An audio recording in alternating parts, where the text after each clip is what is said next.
Hello, Dr. Pauline. We are from Group 15 and we will present about contemporary development problem, poverty in Malaysia.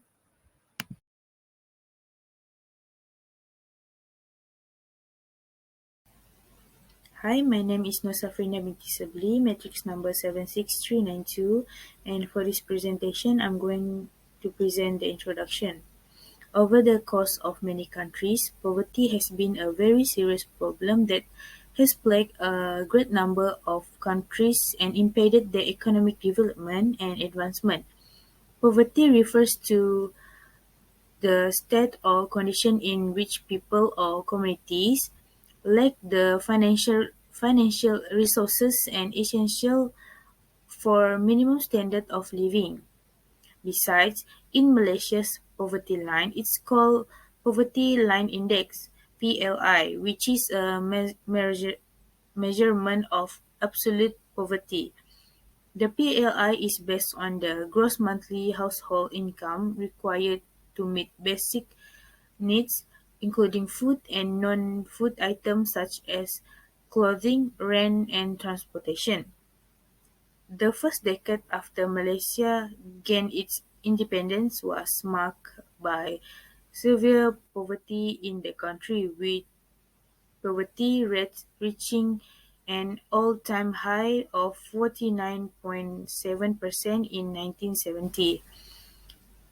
In an effort to address issues of poverty and inequality, the government of Malaysia has conceived of plans and programs.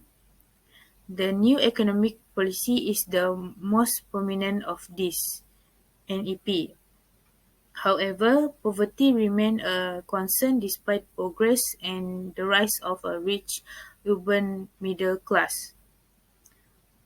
Moreover, according to Minister in the Prime Minister Department Economy Datuk Sri Mustafa Mohamed, the state of Sabah, Sarawak and Kelantan and Kedah had Malaysia's largest rises in poverty rates as a result of inequality and unbalanced development in terms of wealth, income, education and infrastructure. Furthermore, the COVID-19 pandemic directly caused an increase in the proportion of households in Malaysia living below the federal poverty line, from a record low of 5.6% in 2019 to 8.4% in 2020. Due to the COVID-19 pandemic, numerous residents of Malaysian households have already experienced severe difficulties. People who live in rural and urban areas quite difficult for many of them to obtain steady employment because they lack formal education, training and possess a lack of skills. This is because of the few jobs that are available to urban poor people are regularly competed for by the tidal wave of migrant labour. Therefore, this research aims to answer the research question and give better understanding about the problem of poverty and its relation in explaining development issues in Malaysia using dependency and modernization theory in sociology of development. Hi everyone, my name is Nuriman bin Asran and I will present my part, which is the literature review of the poverty. Poverty is a complex issue to eliminate in Malaysia because it will continue if the community does not take care of the matter, especially the government. Therefore, the problem of the poverty can be a significant problem in Malaysia even though the country has thrived. Poverty also can be caused by a lack of job opportunities, a low level of education, low wage, and so on. Previous studies shown by Noor and Chamsuri in 2003 have found that these factors have caused poverty to occur until now. In a previous study by Shah Nur Shahmi Aiman in 2016, the introduction of the new economic policy, which is the DEB, there will be inequality of distribution in the economic field, leading to a poverty that occurs in cities, where most of them are migrants. That cause of poverty such as high living standard in cities, limited job opportunities, and so on.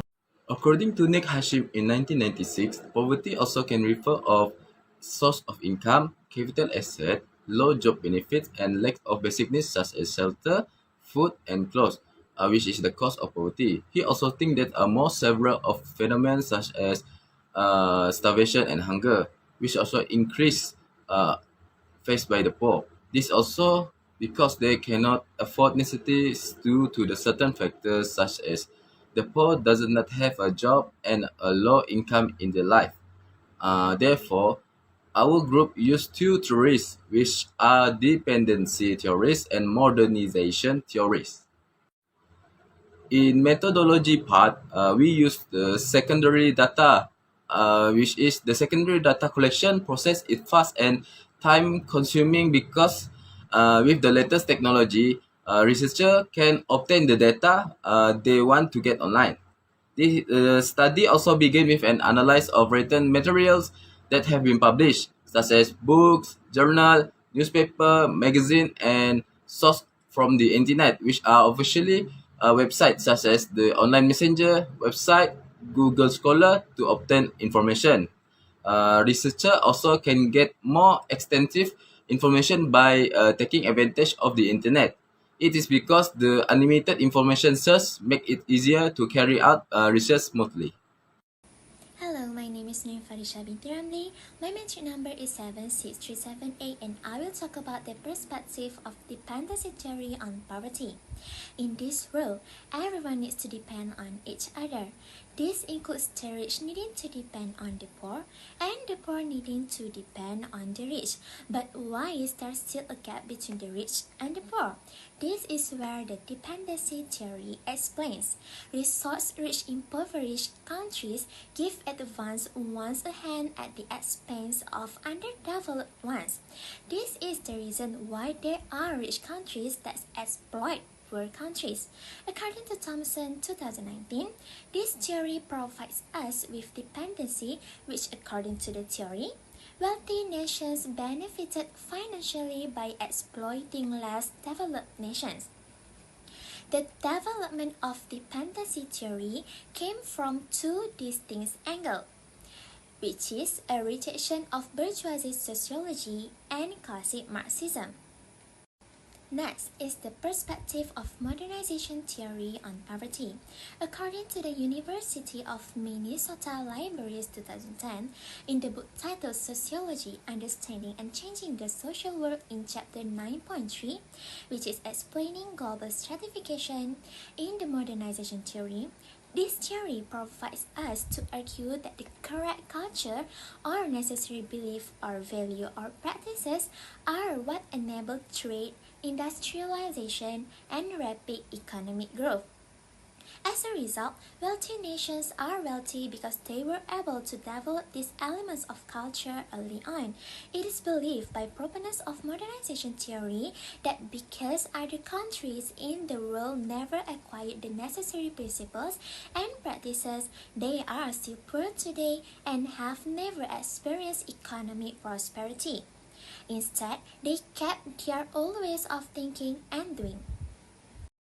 Next, the similarities between dependency theory and modernization theory. The similarities are both theories have the same purpose, which is to explain why poverty and underdevelopment exist in the so-called third world, although one critiques the other. Other similarities between those theories are both theories are ethnocentric since they emphasize the dominance of the Western world. Last similarities are both ideas emphasize the unequal relationship between the developed and underdeveloped worlds. Next, the differences between dependency theory and modernization theory. The differences between those theories are the dependence theory contends that for the least developed countries to develop, they must withdraw from the global community and become independent, contrary to the modernization theory that third world countries must follow and depend on the West in order to develop, as this is the only way for them to catch up in the global community. Another differences are dependency theory uses the macro-sociological level, while modernization theory uses the micro-sociological level to argue development. The last differences are dependency theory examining the global system, while modernization theory focuses on the nation's society. Next, the strengths and weaknesses in dependency theory. The strengths of dependency theory are encourage independence or promote self-reliance and describing the specific ways and the need for those countries or regions to rise against those countries who oppress and uses them. While the weaknesses of dependency theory are internal disintegrations like political instability that impede growth in the least developed nations are neglected by dependency theory and inapplicable to modern usage since it developed in 1960s. Next, the strengths of modernization theory are science education is permeated with the power of modernization theory. Science education was crucial for addressing underdevelopment in third world nations that will help the process in traditional society take off, and modernization theories proponents promote the need for industrialization.